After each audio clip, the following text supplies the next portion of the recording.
केंद्र का बजट सुनकर लोगों के नीचे के पांव के नीचे से जमीन खिसक गई। आम आदमी दुखी और परेशान है। सबको लगता है कि जब पूरी दुनिया में पेट्रोल, डीजल और गैस सस्ती है तब हिंदुस्तान की सरकार अपना बजट लेकर आती है। और जो महंगाई को रोकने में सबसे बड़ी भूमिका अदा करते हैं, पेट्रोल, डीजल और गैस, तीनों ही सस्ती नहीं हुई। $69 प्रति बैरल पर इस वक्त क्रूड ऑयल के दाम है। आज तक कभी इतना सस्ता नहीं हुआ क्रूड ऑयल।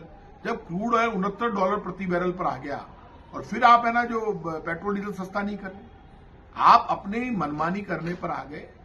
आप मुझे ये बता दीजिए, प्राइवेट सेक्टर में करोड़ों लोग काम करते हैं और प्राइवेट उद्योगपतियों को तो सब कुछ मिल जाएगा, लेकिन उसके यहाँ जो एम्प्लॉय काम कर रहा है उसकी सिक्योरिटी कौन करेगा? उसको 2 लाख पैकेज वाले आदमी को आप है ना जो 10,000 रुपए में काम करवा रहे हो, उसकी सिक्योरिटी को लेकर आपने कुछ नहीं कहा। महंगाई रोकने के लिए आपने कुछ नहीं कहा। आपने आटे पर टैक्स लगा रखा। लोग उम्मीद कर रहे थे आटे से टैक्स हटाएंगे, ये जो फूलिया होता है ना जो गांव गांव में बिकता है पॉपकॉर्न, उससे टैक्स हटाएंगे। कहीं टैक्स आपने हटाया? आपने कह दिया 12 लाख के ऊपर अब टैक्स नहीं लगेगा।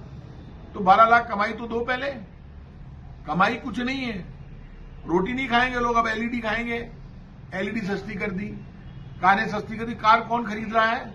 आप यहां पे 80 करोड़ लोगों को 5 किलो गेहूं देते हैं। कांग्रेस की सरकार के समय खाद्य सुरक्षा गारंटी कानून लागू हुआ था, वो हमारे टाइम का लागू हुआ है। आपने उसमें संख्या नहीं बढ़ाई है। गरीब आदमी और गरीब होगा इस बजट में, नौजवान और ज्यादा बेरोजगार होगा, महंगाई बढ़ेगी, शेयर मार्केट नीचे गिर गया, 25-30 करोड़ लोगों के पूरे घर की हालत खराब हो जाएगी क्योंकि शेयर मार्केट गिर गया। जो पैसा किसका डूबेगा? उद्योगपति का नहीं, नौजवान का पैसा डूबेगा, नौजवान की हालत बिगड़ेगी। ये बजट ना लीपने का है ना पोतने का है। ये बजट किसी को रिलीफ नहीं देता। इस देश में कर्मचारी, व्यापारी, मजदूर, किसान, विद्यार्थी, किसी को कुछ मिलने वाला नहीं है।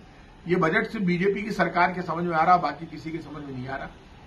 इस बजट ने पूरे देश में सबकी उम्मीदों पर पानी फेर दिया। और इस बजट से वैसे ये तय बात है कि बीजेपी का मुद्दा कभी भी महंगाई, गरीबी, बेरोजगारी रही नहीं।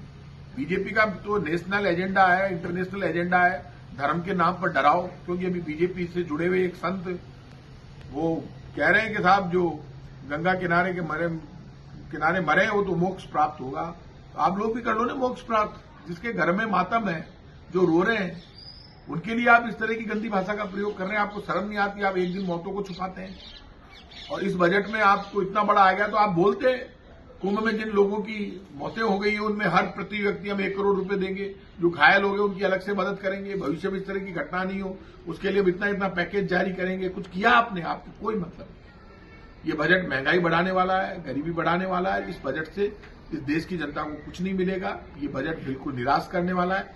ये बजट ना देश का भला करेगा ना जनता का भला करेगा। इस बजट से किसी का भला नहीं होगा। सिर्फ बीजेपी के आंकड़ों का मायाजाल है जो किसी की समझ में नहीं आ रहा।